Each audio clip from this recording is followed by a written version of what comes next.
Just push the button. Cool. So this is a 10-minute presentation in 5 minutes. So if I'm talking too fast, throw something at me.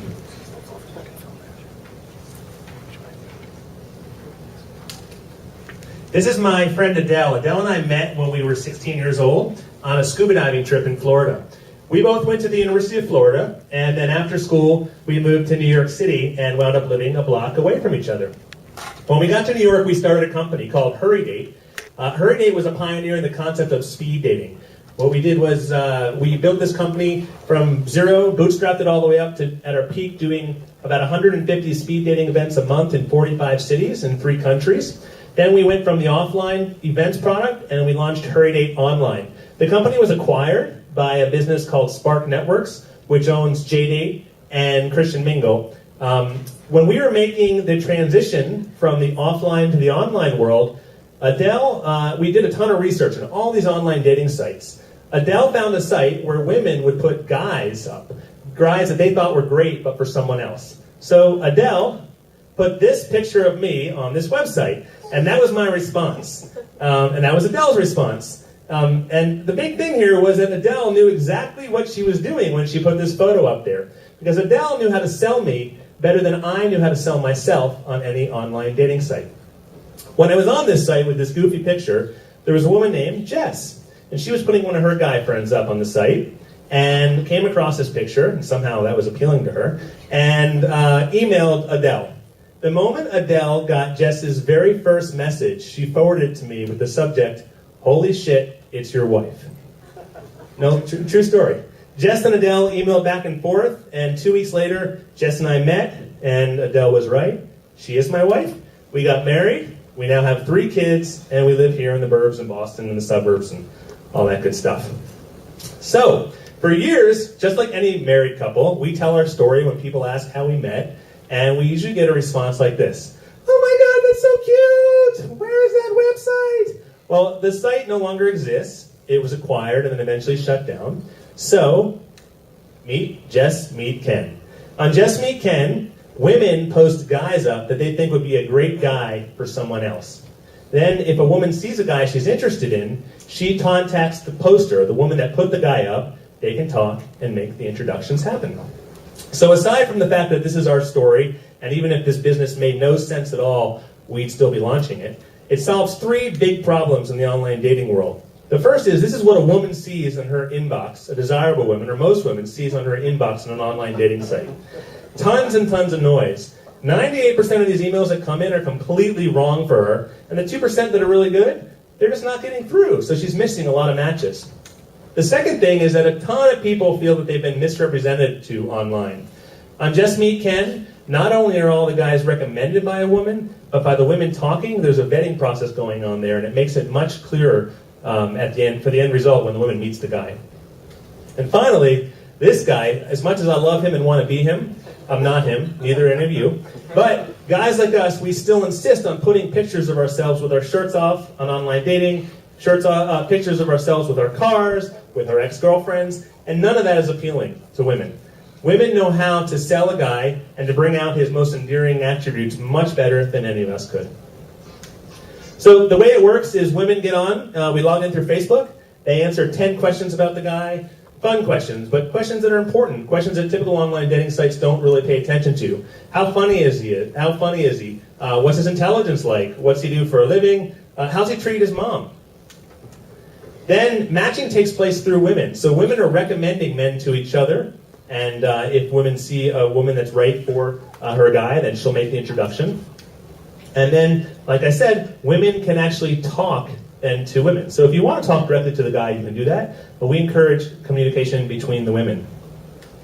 Women have full profiles on our website, not only if they're single, so that she can meet someone, but even if you're married and you want to post a guy, we still put a profile of you because it's as important to the equation what the woman is like as it is the man.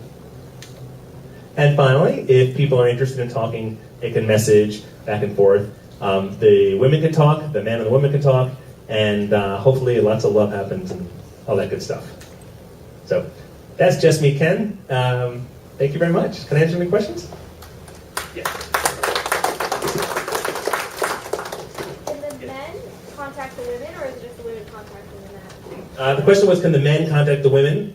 No. So a woman can contact the man, and women can make introductions. So if I'm a poster woman, I can make the introduction happen, and then there can be communication, but a guy can't reach out to the women. Yeah? How many single guys does an average woman have? That's a good question.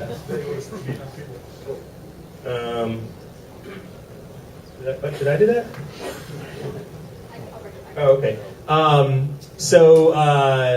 don't know the answer to that, but I can tell you that women are posting between 1 and like 20 guys.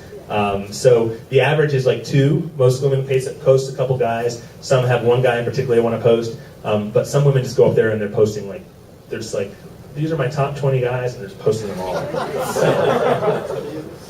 Yes. In your example there, you had Julie, the ad executive from Brooklyn, posting her ex-boyfriend. How often does that particular situation occur where women are posting their ex-boyfriend? Yeah, I don't know that yet because we're just launching, but give me about 6 weeks and I'll let you know. I don't know that yet. It's typically like the idea of a coworker or a brother or a family member that's posted. And then a question which I'm sure it's a great question though. I'm going to look into that actually because now I'm curious. Yeah. I don't think it's going to. I should probably know that. But what do you do to verify that there aren't creepy Kens masquerading as Jesses here and kind of trying to game the system? Story of my life. So the question was, how do I make sure there's no creepy Kens masquerading as Jesses?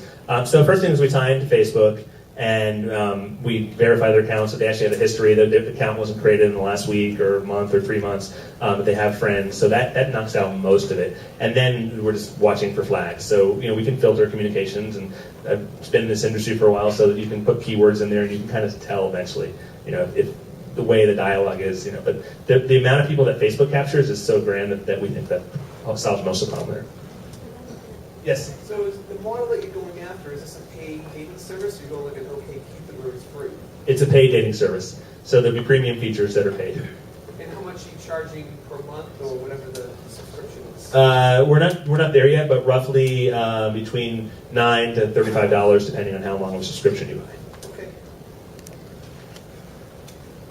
If a woman posts the profile of the guy, but the guy is paying, how does that all work? Well, if a woman posts, she gets a free subscription for a month, so to drive postings.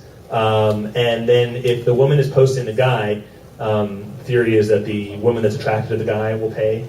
Or if the woman's posting the guy wants to pay because she's such a big fan of the guy that she wants to pay to hook him up somewhere, that's one way that might happen. Or she can say to the guy, give me your credit card, which is a feature we're talking about putting in there. Yes?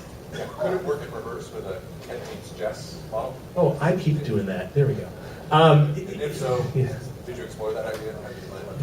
Yeah, it could, and we've explored it, but the reality of it is that men don't feel the same way about playing matchmaker as women do. So this whole thing is about playing matchmaker, and I bet you if you line up 10 women and you talk to them about this idea, they're like, yeah, I want to do that. If you line up 10 guys and say, do you want to put your single girlfriends up there, they're like, I just don't want to deal with it. Not that it wouldn't work, but it's just not the same market. Yes? So do the men have to opt in? Do they always know that they're going to? Yeah, men will be notified, so we'll send them a message on Facebook, and we actually want them notified because then we get them to come in and we get them to log in because there's a role for them where they can kind of see the profile and they can see women and they can identify which ones they want the woman to contact. And so that process is encouraged. We want the man to know about it. If the man says, I don't want to be on there, we'll take it down. Maybe you make incorrect assumptions since only men are asked the question. That's right.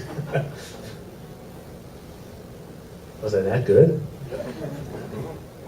All right. Cool. Well, if you're single, and if you have $30 a month, really quick. Thank you very much. Appreciate it.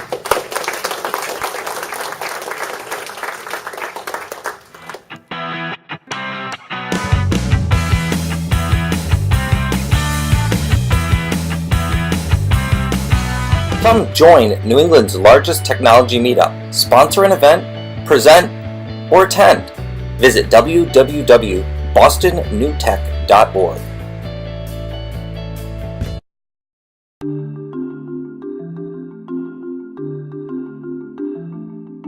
Bye.